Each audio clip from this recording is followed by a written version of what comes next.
Good morning. Good morning, Madam Chair. Today is Wednesday, January 28th. We have a fiscal briefing with Mr. David Romans from Fiscal and Policy Coordinator, and it's 10 a.m. on Wednesday, July 28th. Thank you, Mr. Romans, for being here. Thank you, Madam Chair. I think it's on the analysis is on your screen. There's a lengthy fiscal briefing document. I'm going to cover what we call the quick look and then hopefully answer any questions that you have. So starting on page 1, the overall budget that the governor has proposed is $70.7 billion. It's about a $505 million increase over the plan for fiscal 26, the current year. It's worth noting the fiscal 26 plan includes $3 billion of deficiency appropriations, about $1 billion of state general funds, and most of the rest is federal funds. So the budget you passed last session was really about $67 billion. So compared to what you passed last session, it is a significant growth in the budget. General funds and federal funds are down primarily because in the current year, there's quite a few deficiencies to pay bills for past, prior years, fiscal 25 and beyond. So those are sort of one-time costs. They go away. The budget goes down slightly. Special funds are up because of transportation spending and blueprint spending.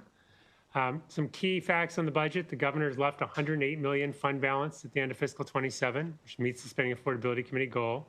He also met the goal of leaving $2.2 billion in the rainy day fund, which is about 8% of state general fund revenues. So you have a fairly healthy cash reserve. The other important goal the Spending Affordability Committee set was to reduce the structural budget gap, that's ongoing revenues versus ongoing spending, for the fiscal 27 from $1.2 billion to no more than $600 million. The governor did better than that, getting the structural gap down to about $400 million. So some progress in sort of the long-term budget challenge. If we go to the next slide, one of the key elements of the governor's plan is the Budget Reconciliation and Financing Act. It includes about $1.5 billion of actions. Without this, you would be a deficit of about $1.4 billion. So it's a key part of the balancing. And it really breaks out into 3 buckets: revenues, transfers, and spending reductions.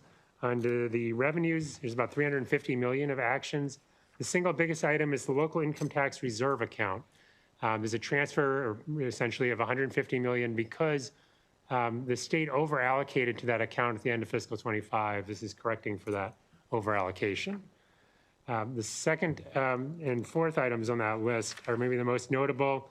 The One Big Beautiful Bill Act included a number of business tax provisions at the federal level that flow through to the state taxes. The governor is proposing to permanently decouple from one of them, the production property depreciation allowance, and partially decouple from another bonus depreciation allowance for certain manufacturers. So the state would generate about $132 million of general funds by decoupling from those 2 provisions. I will note later on, there are other federal tax changes that the governor is not proposing to decouple from. So it's kind of a mixed bag. That'll be certainly an issue for the General Assembly to consider. Under transfers to the general fund, about nearly $600 million. The Strategic Energy Investment Fund is the biggest one, $259 million being transferred from that fund, which has a very large fund balance, largely because the revenues into the Strategic Energy Investment Fund have really surged over the last couple of years. So we've built up a lot of cash in that account. I'll talk at more length later on about how all that money is being used. The other big transfer is from the Fiscal Responsibility Fund. So at the end of fiscal 25, we had a large surplus. A significant portion of it was related to capital gains being much higher than normal. By statute, some of that money gets put into this Fiscal Responsibility Fund, and it's supposed to be used for capital spending in this year's budget. The governor is choosing to instead use it to balance the budget and not spend it on capital. One other note on the transfers is $70 million transfer from the Bay Restoration Fund. The governor is backfilling all of the planned spending with bonds. So the Bay Restoration activities are fully funded, but again, it helps the general fund get balanced. Under spending reductions, there's nearly $600 million. About 3/4 is a no appropriation to the rainy day fund. As I mentioned, there's already $2.2 billion in the rainy day fund. The governor is saying we don't need to put more in. Let's use that money to balance the budget. And then there's a couple of notable local aid cuts that I wanted to bring to your attention. One is related to retirement costs. Under current statute, the locals pay certain retirement costs, the state pay certain retirement costs for teachers, community colleges, and librarians. The governor is proposing that 50% of the increase in costs that the state would incur normally should be paid by the counties this year. That's about $39 million across the teachers, librarians, and community colleges. The disparity grant is, by the governor's plan, is level funded at the 26 formula level. That has a $27 million of savings. That really impacts two counties. Prince George's County loses $17.5 million, and Allegheny County loses $6 million. And then there's a scattering of smaller amounts, mainly impacting counties on the Eastern Shore. The last local aid cut I'll mention is that $21 million of savings related to the community college formula. The formula will still grow by about $11 million. What the governor's saying is let's cap the individual community colleges' growth at 3%. And he's proposing that through fiscal 29. So for the next few years, no community college gets more than 3% growth in a single year. So those are the kind of the major spending reductions. There's a number of other smaller items. The list I have rolled up as 23 million of other, but it's a very voluminous list of small items. If we go to the next slide. So we turn our attention here to the structural budget outlook. So this is, again, ongoing revenues compared to ongoing spending. The bars, the orange bars there, show you under the governor's plan what the governor is estimating the structural gap will be each year. And the blue dotted line is where Legislative Services is projecting things in December when we briefed spending affordability. You can see in fiscal 27 a great deal of progress reducing that gap to about just under 400 million. That spills over into fiscal 28 with some improvement of about 400 million better outlook. But beyond fiscal 28, you can see the outlook is kind of similar to what was forecasted back in December, and it's a very substantial challenge reaching $4 billion by 2031. So while this year's budget is perhaps not overly difficult to balance, you face a very big challenge in the next term in terms of how to align revenues and spending. We go to the next slide. The pie chart here just looks at, well, so how did the governor close the cash shortfall? We were projecting about a 1.6 billion shortfall back in December. What did he do to balance the budget? 3/4 of the solution is spending reductions, the green part of that pie. And I want to focus on those on the next slide. All right, so this slide is comparing the spending forecast that the Legislative Services had in December to what the governor actually did. So it's really highlighting things that are surprises or notable differences. Starting on the left, the biggest decrease are the Budget Reconciliation and Financing Act cuts that I talked about.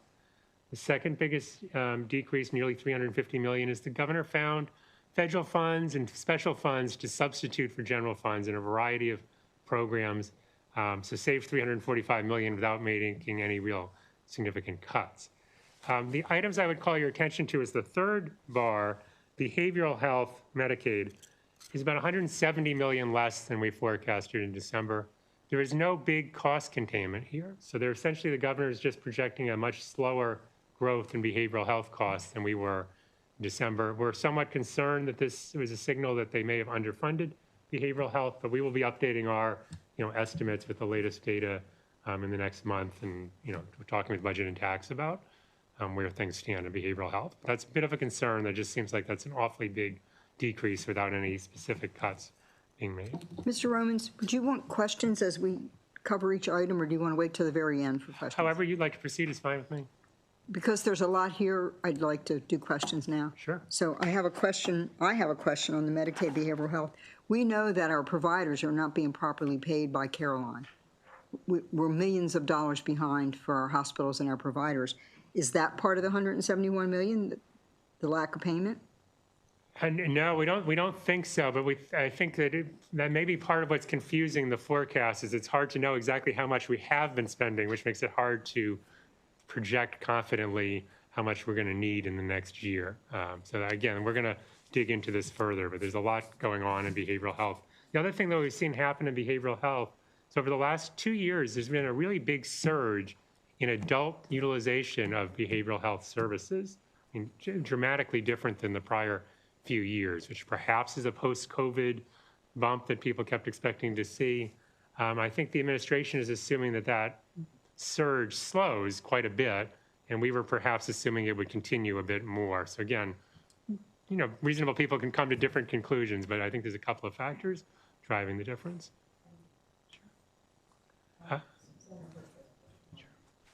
Thank you, Madam Chair. And if we're going to go through this questions with it as we're going, just a couple questions just to back up a little bit, if you don't mind, David.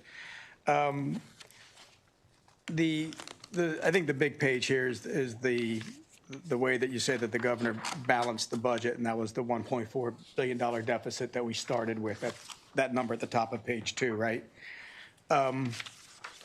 Revenue adjustments, this local income tax reserve account, we had conversation about that on the floor last year as well, too. Can you explain what that really is? That ends up being a fairly large number each year, and I think when you put the words local income tax, it sounds like it's money that should be going somewhere that's not, but can you tell us exactly what this is?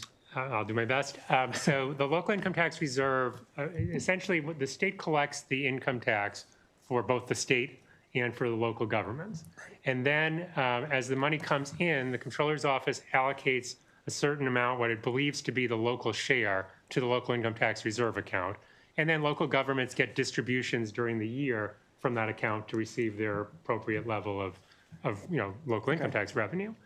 The comptroller's office's revenue coming in are making an estimate. They don't know exactly how much is state and how much is local. And it appears that at the end of fiscal 25, they had slightly overestimated the local share of all the income tax that was being collected.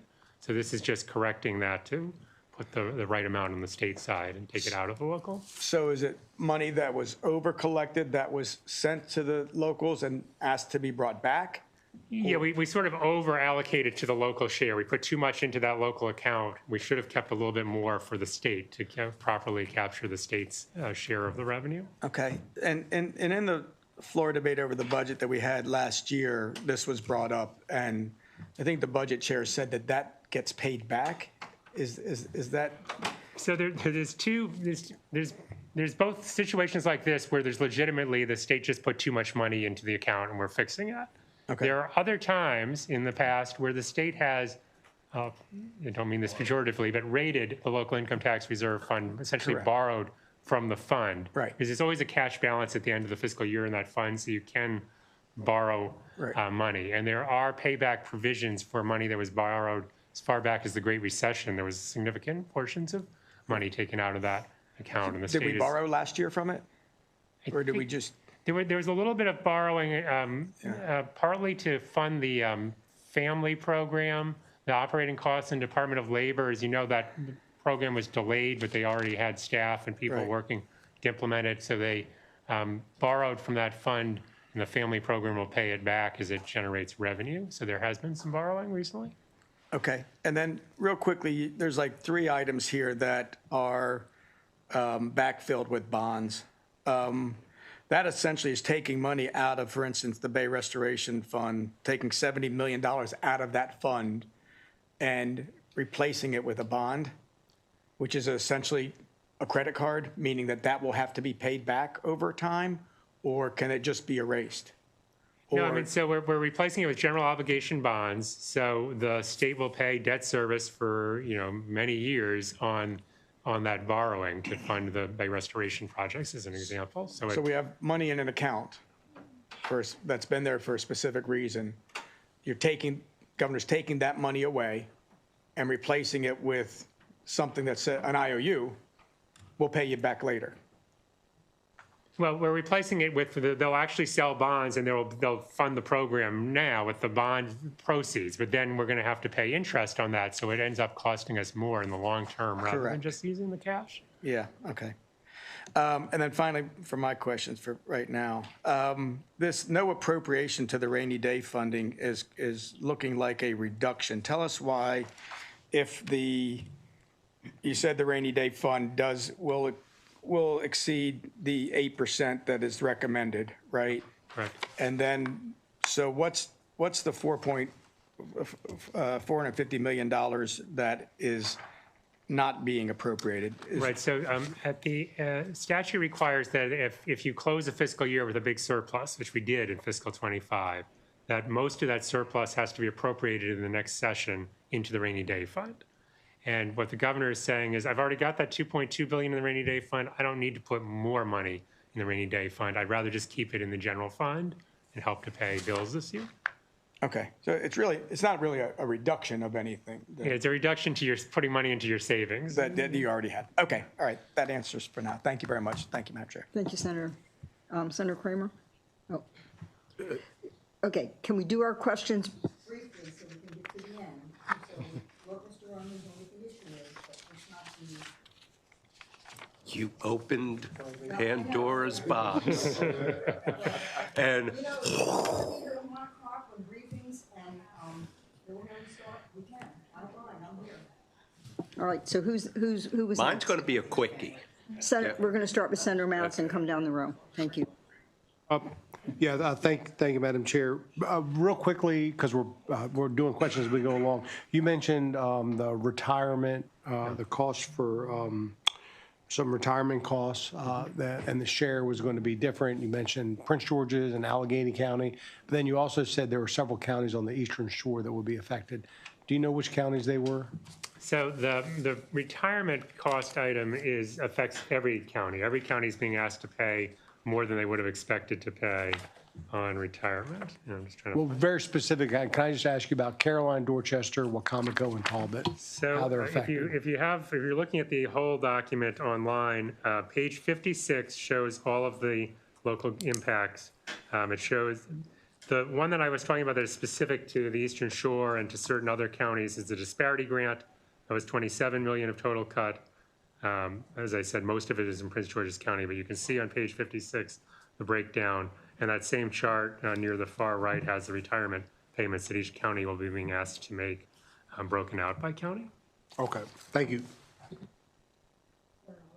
Yeah, thank you, Madam Chair. So quick question, David.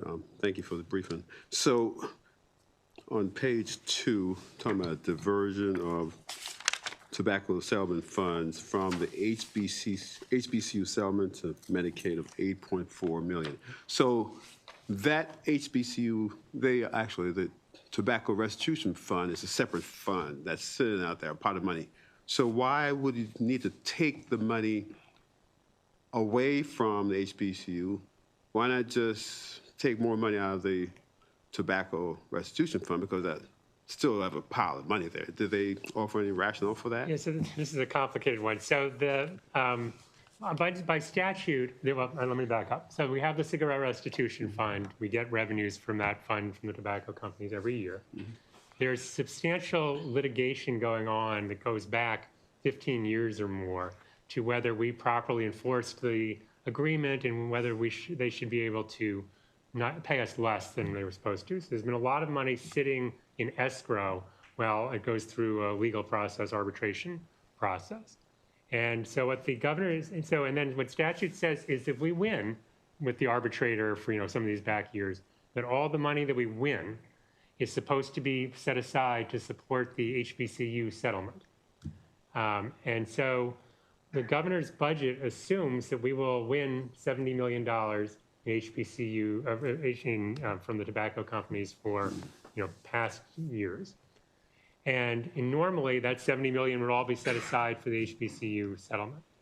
The governor, I think, frankly, that they think that the $70 million is maybe a little speculative and they might not actually get $70 million.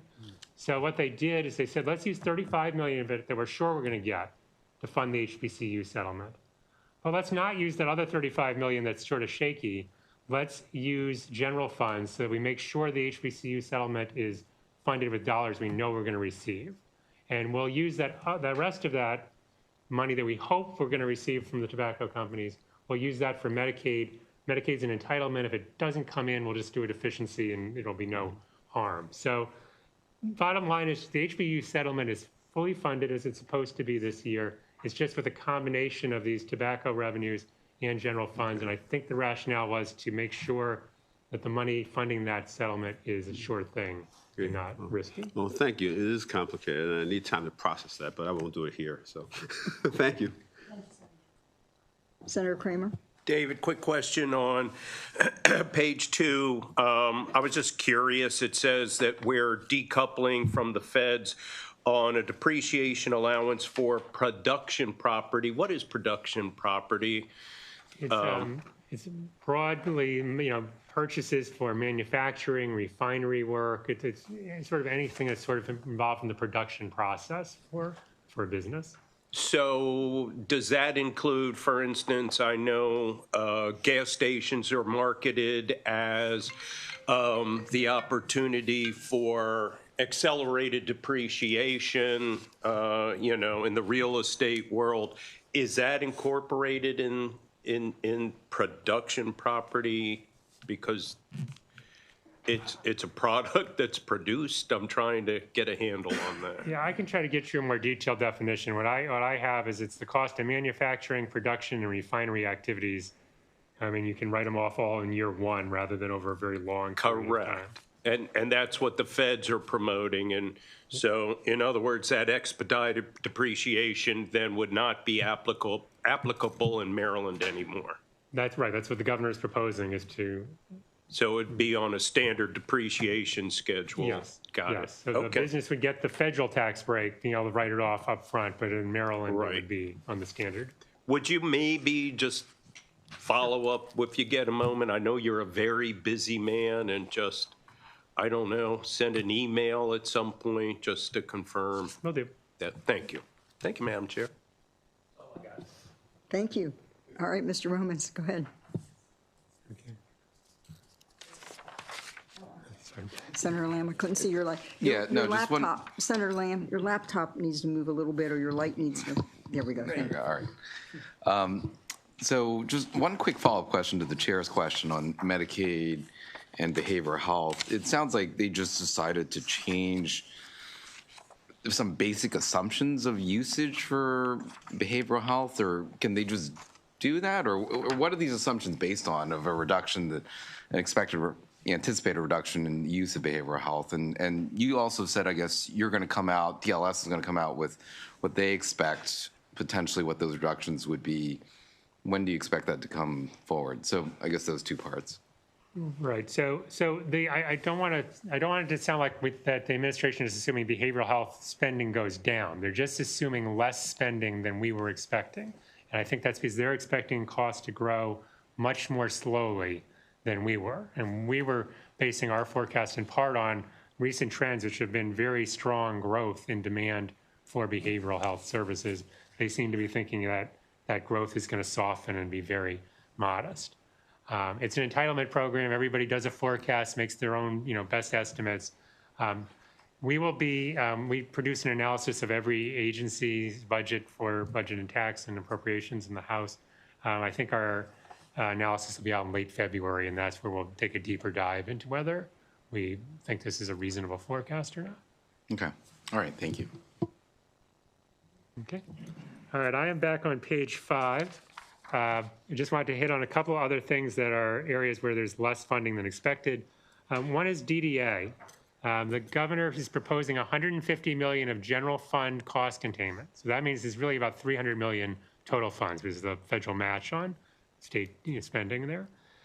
It's many of the same kind of things the governor proposed last year for DDA cost containment. So that'll obviously be an issue for the budget committees in the General Assembly to think about. None of them require legislation. So the only way the General Assembly can undo them is to, much like you did last year, is add money back to the budget to restore cuts that you don't like. The other item I would note is that there is no money in this budget for provider rate increases. We were assuming health and human services providers would get a 2% rate increase. The governor is saving about $86 million by providing no rate increases for any of those providers. I'll just note what's unusual about that is that there is a 1.5% cost of living increase for state employees. And historically, usually if we do something for the state employees, we also do something for providers and vice versa. It's not always the same level, but you don't usually see one go up and the other not go up at all. On the far right of the chart, you notice there's a number of enhancements and initiatives, things that we weren't expecting in the budget that are higher spending, and I've broken those out on the next slide. There's no real theme to this list. There's just a lot of different things. The biggest item is $42 million to make some adjustments to the employee pay scale. So there's employees employees normally get like a longevity bump, if you will, as they, at least for each year of service. This would make it slightly larger, costs about 42 million. There's 30 million set aside for legislative priorities. This is the first time since the General Assembly could add for the budget that the governor just left you capacity to add. So there's 30 million you can add even before making any cuts to create room. Public safety gets the 30 million for emergency facility maintenance. And then as you kind of work down the list, you can see there's a lot of grants to different entities. IonQ gets 20 million for putting their new headquarters in Maryland. They received 10 million last year. There's 16 million going to the Sunny Day Fund, which could be used for business attraction. There's no specific projects that have been delineated. I would note on the Sunny Day Fund, there was also 16 million put in there last year. None of that money has been spent thus far. The Enough Act gets 15 million. AstraZeneca, the governor announced back in November that they have agreed to expand a facility in Frederick and to build a new facility in Gaithersburg.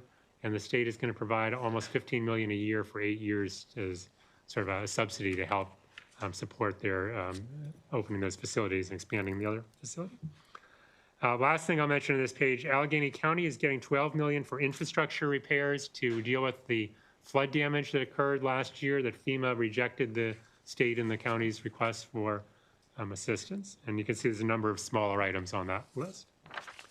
All right, on page 7, there's a chart there that I just want to talk about for a minute. This is a Strategic Energy Investment Fund. As I said, there's been a buildup of surplus revenues there, and I wanted you to see sort of the things that the governor's doing with the surplus. 333 million is going for budget relief, much of it going to the general fund. There's 30 million supporting various capital projects that have some sort of SEEF adjacent purpose. And then there's new investments. The biggest new investment is, as you know, last session, the General Assembly passed a bill using 200 million of SEEF balance to provide ratepayer relief. The governor is saying, let's do that again. Let's use 100 million to provide another round of ratepayer relief. He also provides $100 million for incentives, including apparently tax credits, for solar and clean energy projects. And the justification for this is apparently to backfill for federal cuts to subsidies to support those kind of projects. The last thing I want to highlight on this list is there's 42 million in the budget for grants to higher education research centers in the state, 25 million to the university system, 8.5 to Morgan State University, 8.5 to Johns Hopkins. And the justification is to support research in energy resiliency and climate. It's a little unclear whether this is a investment that will help those universities, build capacity to attract other grants in the future and kind of expand their research, or if this is the first year of what could be a multi-year state support for those research. So I think we'll be asking some questions about exactly what that's going to be used for. And then there's a variety of smaller items that sum up to about 125 million for enhanced renewable clean energy efficiency. There is a chart later in the document for those who care to look at it, pages 21 to 23, that show the whole list of things they're going to do with the SEEF money. The bullet under that, I just want to highlight quickly, K through 12 education aid goes up 359 million, almost 4%. That includes 228 million of discretionary funding. The free and reduced price meal counts for certain schools and certain school systems were going to drop substantially because the state had a hold harmless in place through fiscal 26 on those counts that sunsetted. And it would have been about 33,000 fewer students identified as farms eligible, free and reduced price meals eligible. The governor's got legislation in that would remove the sunset, continue that provision, and that results in about 228 million more spending for compensatory ed and concentration of poverty grants. It particularly benefits Baltimore City, Prince George's County, and Montgomery County. So I think we can go to the next slide. Page 8, I just hit on a couple of things here. The top bullet just notes one big beautiful bill. There's 56 million of operating costs for the state to implement the bill, including 43 million because our share of administrative costs for the SNAP program goes from 50% to 75%. This happened across the country. Every state is experiencing this. And then there's about 13 million of state funds to implement the new Medicaid requirements, prepare for the work requirements and monitoring work, whether people are complying with the work requirements, and also to deal with more frequent eligibility redeterminations for adults. Other things on this page, I think we've covered most of this. I would just note the last few bullets on the page are on capital budget. There's $1.75 billion of general obligation bonds proposed. Most interesting thing in the capital budget is the governor decided to delay the Baltimore City Therapeutic Treatment Center, which is a public safety facility. It's going to provide behavioral health and substance abuse treatment services for inmates. He's delaying it by a year, which saves almost $300 million in fiscal 27, and he uses that to bond a lot of things that would normally be funded with general funds or special funds. So instead of funding capital projects with cash, he's using bonds instead. So that's a lot of the open space and bay restoration programs, as well as a grant to WMATA for capital purposes that the general fund would otherwise be paying. Last thing I'll talk about, or the last couple of last things, page 9. I just highlight kind of the fiscal issues for this session, we think, in terms of the major issues. The first, which maybe is more of a next term issue, is the long-term sustainability of the budget, which, as you saw earlier, remains a significant challenge. Second concern remains, federal actions. Will there be further federal cuts to the workforce? Will there be further federal cuts to grants to state and local governments? So that remains a risk to our revenues and to our economy going forward. The decoupling issue is obviously a big one. There's the items that the governor has proposed decoupling from, and then as I note in the bullets on page 9, there's two major provisions the governor did not decouple from. One is a provision allowing businesses to deduct all research and experimental expenditures in the year they are incurred. If we were to decouple, that would generate $115 million for the state. The other is decoupling from a provision relating to business interest expenses that would generate $32 million of the state decoupled. So the governor kind of split the baby, if you will, like he decoupled from two things and didn't decouple from two things. Talked about behavioral health. Last two things I'll mention in this slide. Transportation, the third to last bullet. The legislative audits does a closeout audit for each fiscal year, and it really released it in December for fiscal 25. And what they found is that the Department of Transportation charged about $1.4 billion to federal funds, and they didn't have any documentation to support that they were actually going to receive the federal funds. So the auditors are concerned that this could be a big problem, that the state's going to have to use Transportation Trust Fund revenues to backfill. I think most likely most of this money will eventually qualify for federal funding, but there is certainly a risk that a few $100 million or more might not, and that kind of puts a bit of a hole in the Transportation Trust Fund plan for their spending over the next few years. Last thing is the last bullet on the page. As you know, the Child Victims Act is out there. There are about 12,000 claims that have been filed against the state. Maximum liability for each claim is $890,000, which, if you do the math, is an extraordinary potential liability for the state. It does not appear we're anywhere close to settling or having any court decisions, but on top of our structural budget deficit, this is another challenge that's kind of looms in the coming years that the state will have to find a way to pay for. Madam Chair, I'll stop there and happy to answer any other questions the committee has. Okay, now we have lots of questions. Senator Reed? Thank you, Madam Chair. I'll try to go rapid fire, and I may bounce around, so forgive me. There's a wealth of interesting information in here. You mentioned it, but I think I missed it. The governor decoupled from certain OBA, Big Beautiful Bill tax provisions. Which ones did he decouple from? The production property item, which would let companies depreciate everything in the first year rather than over a many-year period, that generates for this general fund about $123 million. And he's partially decoupling from a bonus depreciation provision that impacts a subset of manufacturers. He generates $10 million by partially decoupling. So when on your chart earlier, we say that there's $260 million in revenues or $266 million in revenues in this budget? $356 million, yeah. I was looking at trying to find the pie Page chart. 2. Yeah, thank you. So when we've heard that there's no tax increases in this budget, but of course that's not true because those are actual tax increases, correct? If we're decoupling from a tax benefit at the federal level. I will let you all decide how you want to interpret this. I'll just say the tax change at the federal level went into effect for tax year 25. Under state law, we automatically decouple from anything that has a significant fiscal impact for the first year so that the General Assembly gets the opportunity to consider, do we want a permanent? So the businesses are not getting the tax No, fair rate enough, for this. fair enough. That's a good answer. I appreciate it. Can I ask about going to the SEAF fund, which has become the new rainy day fund apparently for our state last 2 or 3 years? So on page 7, we have due to surging regional greenhouse gas initiative and alternative compliance payment revenues, we've accumulated a substantial SEAF surplus.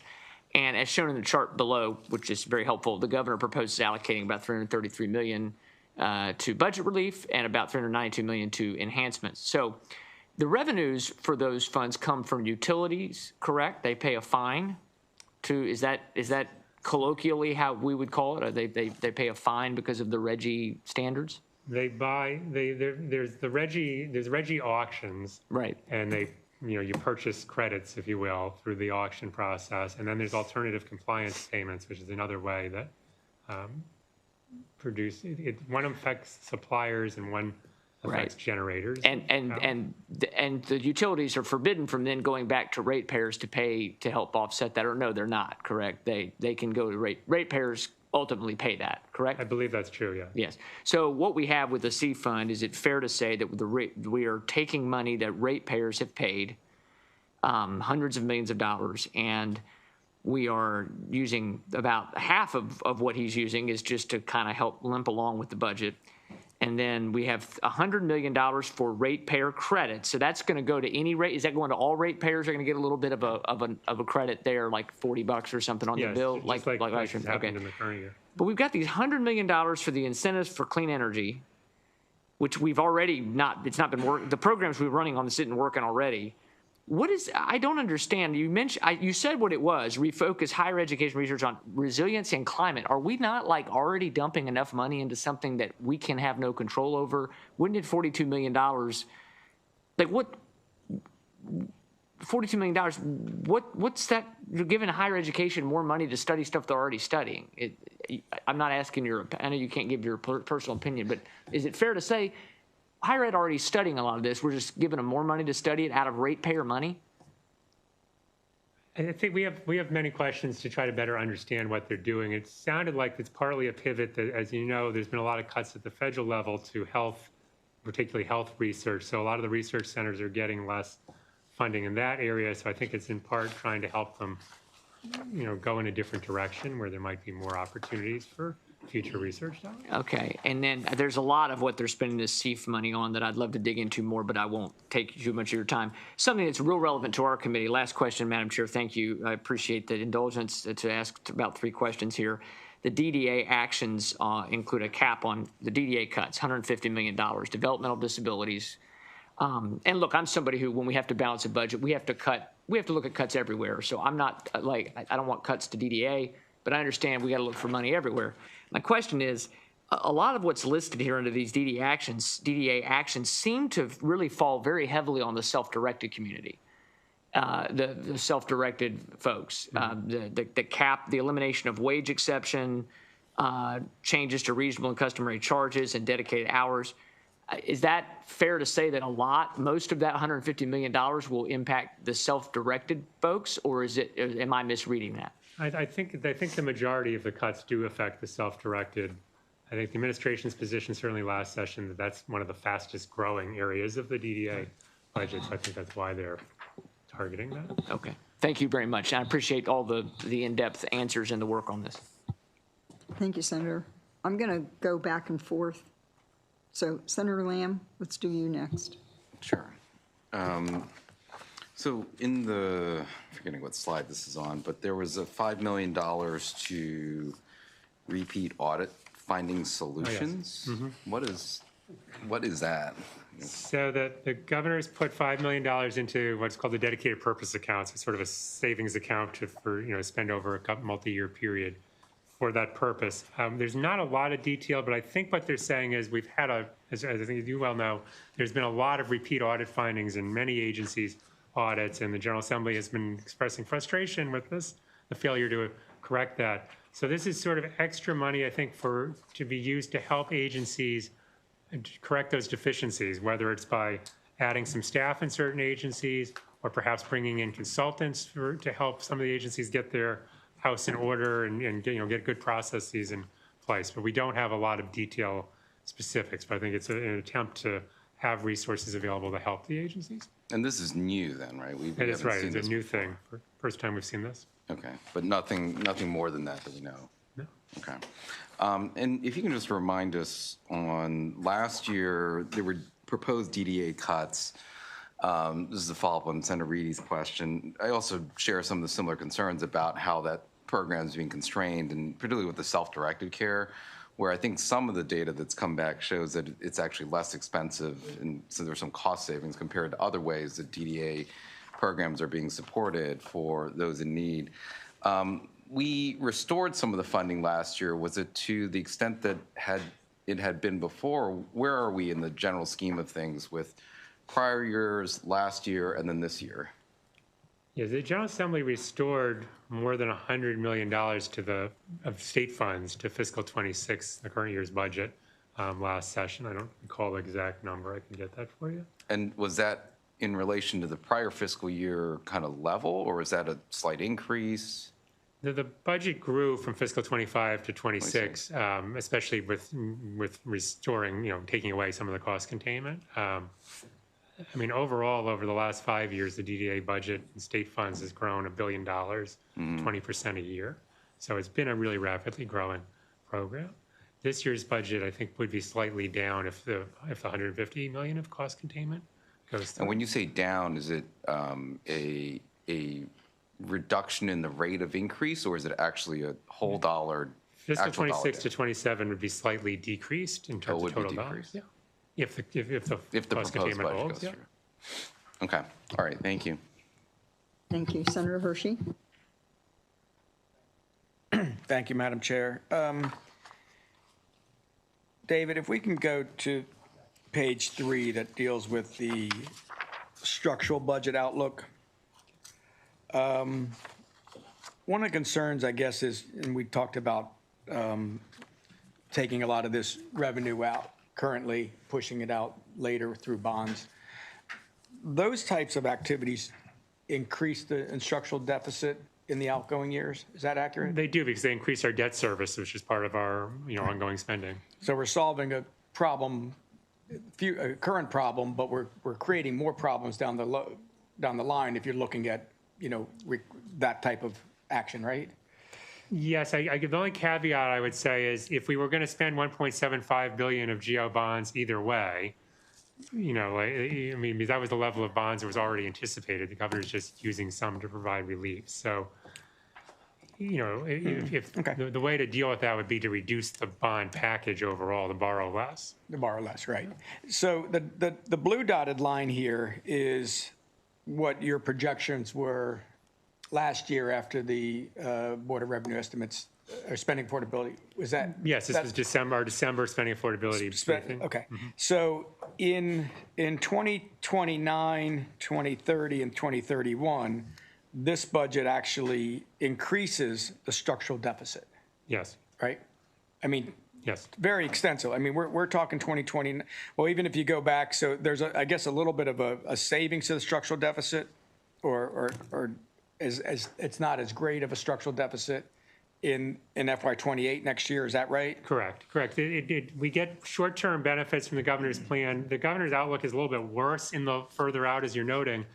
We believe the reason for that is that they believe state employee health insurance costs, state employee retirement costs, and some other sort of operations of state government costs are going to grow quite a bit faster than we were forecasting in December. Okay. But also, as you show on slide 10, the general fund requirement for the blueprint goes up in those years as well, too, right? Yes, absolutely. I mean, one of the biggest drivers of the overall fiscal challenge is that slide 10, the yellow bars there are Right. the general fund support for blueprint, which will be very substantial starting next year. But is it fair to say that none of those issues, outgoing structural deficit issues, were addressed in this budget? I mean, I think the governor did identify structural savings. He's got cuts like we just talked about the DDA. I mean, that would be an ongoing 150 million of savings. So there's real savings in the budget, but it doesn't make much of a dent in the long-term outlook. Right, okay. If I go to the C funding real quick, I think it was page 22, you've got a very good outline of all the spending, and I guess in some cases, like you said, the top of the page, you've got, and this is all basically from Reggie, all of this money from the Reggie account has gone into a number of allowable uses, right? And that's 88 million, and I don't think there's much argument there. Then the next part is expanded uses requiring legislation. This is where, again, we saw last year, we're going to give, in this case, I guess it'd be about $20 back to ratepayers, maybe twice a year. If it was $40 twice last year for 200 million. So I guess we're going to give $20 back to ratepayers twice a year. And that's only 100 million that we've taken out of the overpayments that Senator Reedy mentioned. But all of these would have to be, are they in the BRFA specifically, or will they have to come through different pieces of legislation? Do you know? As I understand it, the rate relief provision, that 100 million will be in its own bill. Of course. But most of the rest is in the BRFA. Most of it is in the BRFA already. And then finally, the transfers down at the bottom. Is that under requiring legislation, or is the governor just allowed to raid the No, C that fund? requires legislation. That is in the BRFA. All the transfers are in the BRFA. The transfers in this. So the conversation on how much money is coming out of ratepayers is, as we talked about, I mean, the CEF is being funded by the suppliers that do not meet their renewable energy goals and therefore have to pay the ACP, and that's done through, with no other way, higher bills to ratepayers. That money is now all being collected and is being used now. If it's going to a straight transfer, it's just being used now to fund government operations through the general fund, right? Yeah, that's correct. I mean, there's no other option there. The balances that you have here on the following page, real quick, are those? So you've got an actual. Is this the balance of what is in the CEF account? Yes, the bottom line of all those numbers is that under the governor's plan, we would close fiscal 27 with 164 million cash balance in the CEF account. And what was it when we start?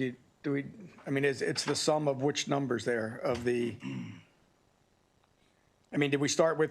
I mean, in a sense, he's taken almost $700 million out of the CEF account. The way that I'm seeing this through the two numbers there at the bottom, the 327 and the 392. I mean, we're getting close to about $700 million he's taken out. Obviously, it's being replenished every year through continued ratepayer overpayments. But this at least gives us the balance, because I don't think we had that number last year when we were discussing how this fund was being rated at that time. Finally, one other thing I know has been talked about, but I didn't hear you say it. Cuts to local government.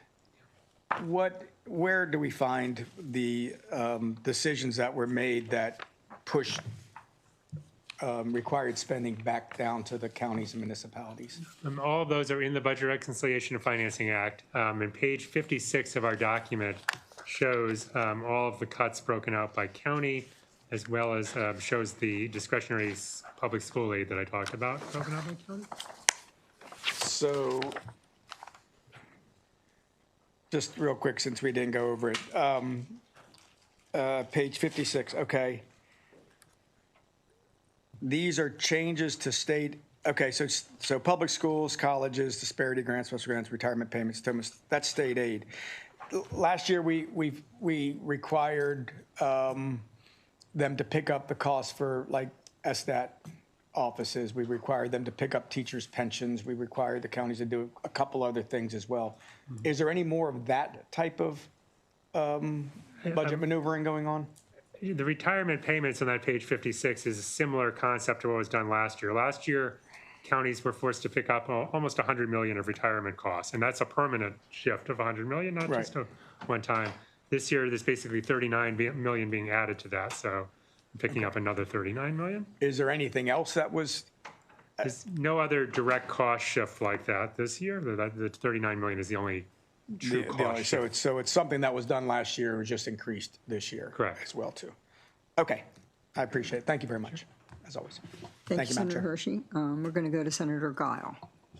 Thank you, Madam Chair, and thank you for this presentation. I wanted to talk a little bit about the Child Victims Act claims. And I understand, so the state's liability is capped at $890,000 per occurrence for people who filed before June 1st, 2025. And then we have the 12,000 claims were filed before the deadline. So per occurrence and claims are not synonymous, right?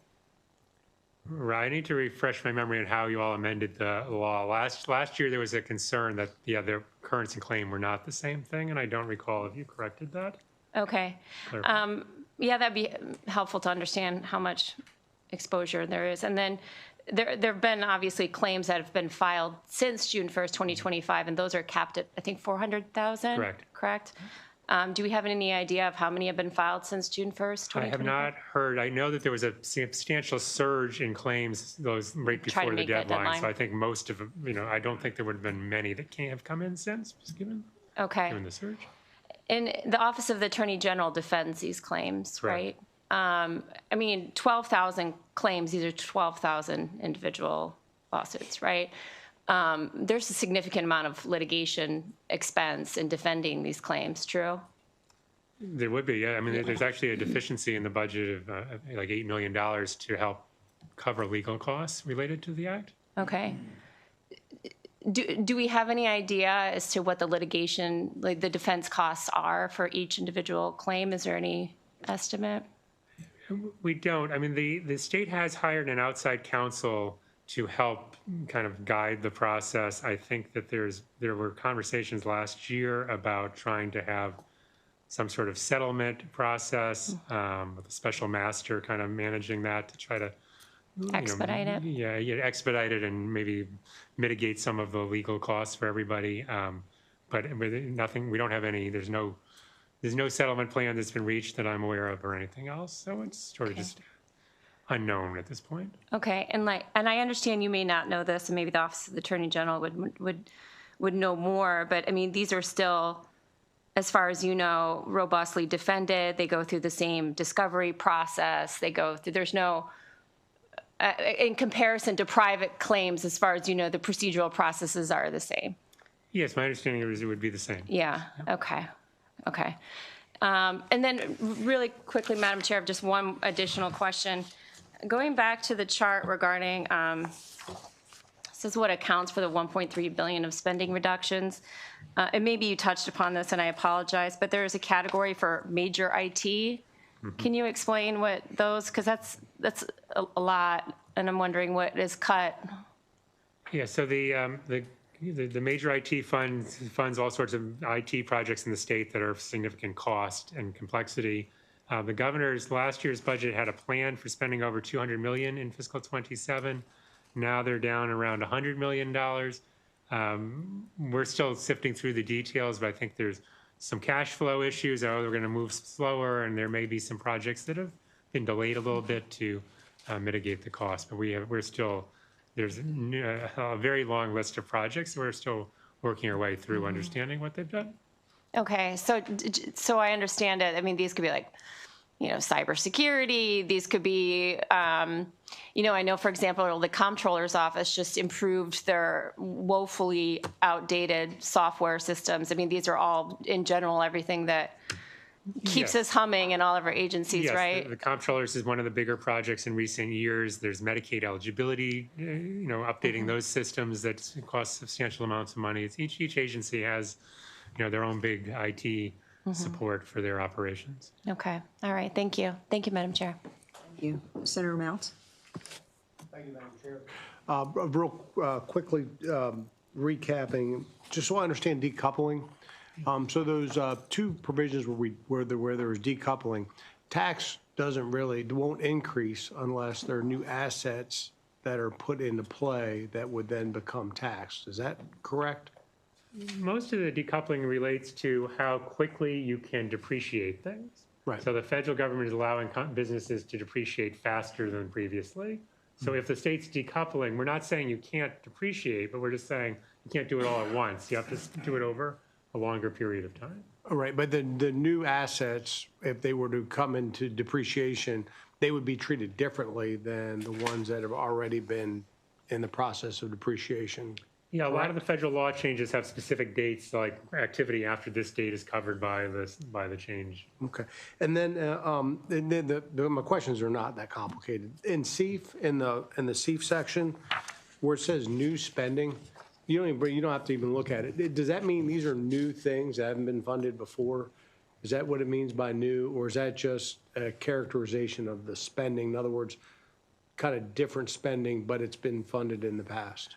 There are things there's certain uses of CEF money that's in statute, and a certain amount goes to energy assistance and various other purposes. These are sort of things above and beyond that are not statutorily required to be done each year, like the ratepayer relief is an example. There's no requirement to do that. The governor's electing to spend the money on that. And so, so the distinction, I'm sorry, it's the morning and I've been dealing with snow and ice. Just to understand what that distinction is, new spending, what does that mean? It's spending that was not anticipated, that isn't required under state law this year. Okay. Sort of discretionary decisions of the governor how to spend the money.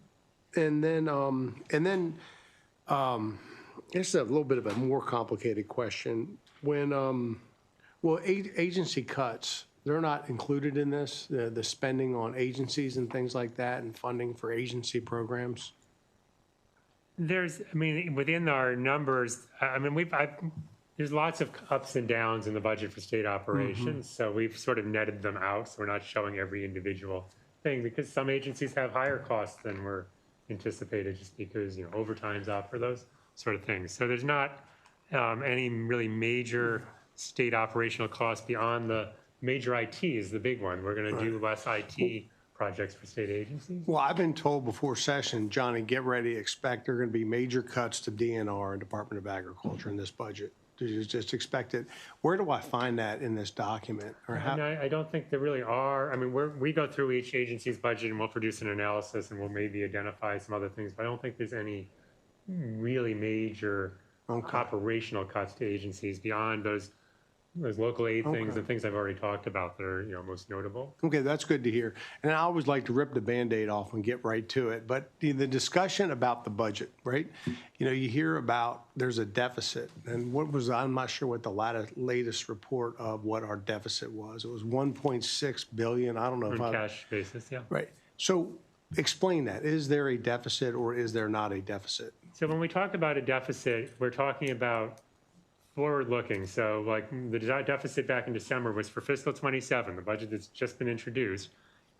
Based on if we kept doing everything we were planning, we were supposed to do in statute and continued state operations as is, the revenues we were expecting weren't enough to pay for all that. So we were going to have a deficit, which was going to require action. So the deficit was just saying your revenues are not going to support the spending that you would like to do in fiscal 27, and that's why you see. Yeah, and I understand there's two arguments about the word deficit and how you go about it. I just wanted to get an understanding from your perspective, how that is derived and how you come about talking about that, just so that I'm accurate if I say something or I hear something, that type of thing. Yeah, so it's a forward-looking misalignment between expected revenues and expected spending. The state always closes the budget year it's in with a balance. The state always balances the budget through the General Assembly's process. So the budget that we're in is always, balanced or will be by the end of the year. Well, but thank you for clarifying that. And if I opened any wounds by ripping off the Band-Aid, Madam Chair, I apologize. I hope they heal quickly. So thank you. Thank you, Senator. Senator Washington.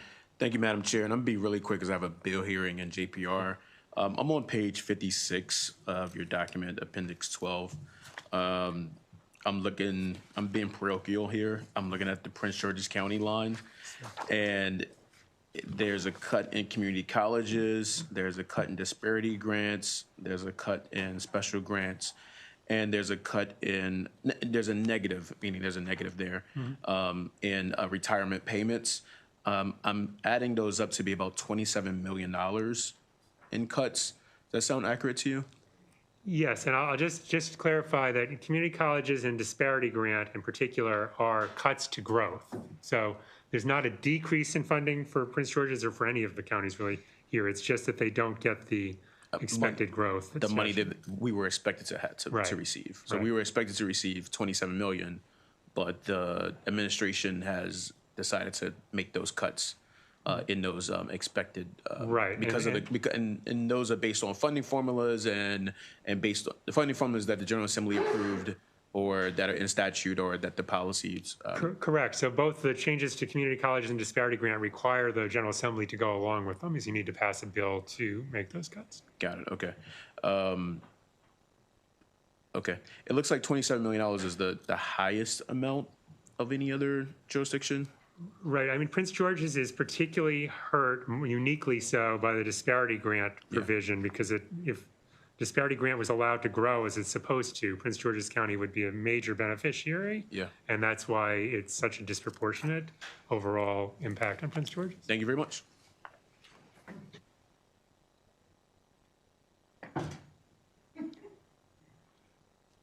Thank you. Just a little maintenance here. Senator Hershey? Thank you very much, Madam Chair, for letting me go again, but I wanted to follow up on my colleague's question. Sellinger and Kate, if you can go over those. Sellinger goes to the private universities and colleges. Cade, Cade is the community college. Community The colleges. community college is excluding Baltimore City Community College. okay. What's the status of funding for each of those? Sellinger is, under the governor's plan, is level funded, which saves about $4 million versus what statute would allow.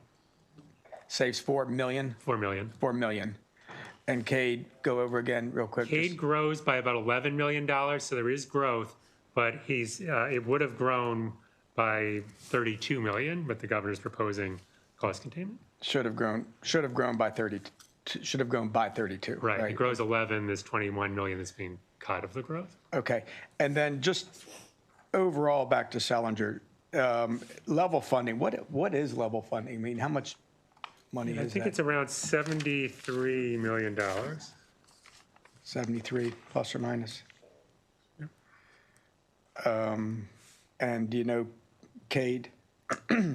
Let's see. I thought I made a note on this. All right, bear with me. Okay. Cade is at 439 million.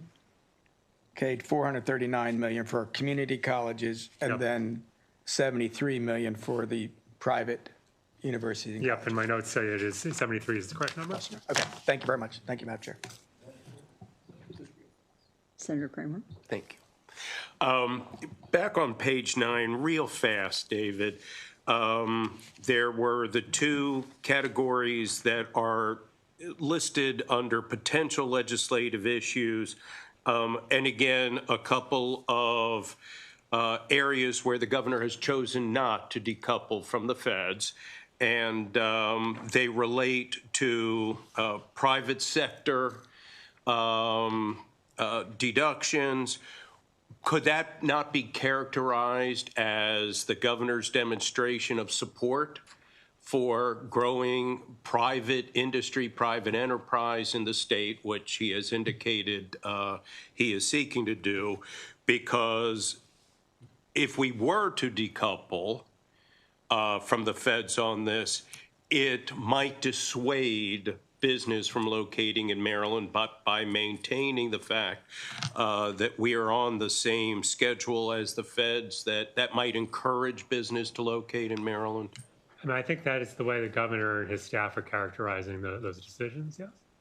So this is a good sign for business looking to locate in Maryland. It certainly is trying to send a signal to businesses. Good. All right, thank you for that, Madam Chair. Thank you, Senator. Kudos to the governor. Do we have any additional questions for Mr. Romans? Of course you can. Senator Ellis. Trying to be restrained. Can't see your light when it's pushed that way. It was none. Sorry. Thank you, Madam Chair. So a general question, Mr. Romans. So when the states allocate funds for projects that don't happen, what happened to the money? Like, for instance, we allocated money for the FBI headquarters, and Trump says, administration, it's not coming to Maryland. When monies for state part of, say, the Commander Stadium, right? They're moving to D.C., Pimlico, all those big projects. What happened to that money that's actually went out of the budget 1 year and it doesn't get expended? So for capital projects, which are pretty much all the examples you just cited, there's, I think it's 7 years. There's a time limit for how long you can spend the money. So even a project that does go forward but doesn't spend all the money, eventually the money gets swept back to the state. For a bigger project like the FBI, the money is still, the state has set aside money for the FBI project. I think that the governor isn't changing that right now because there's still that hope that maybe decisions will be changed at the federal level.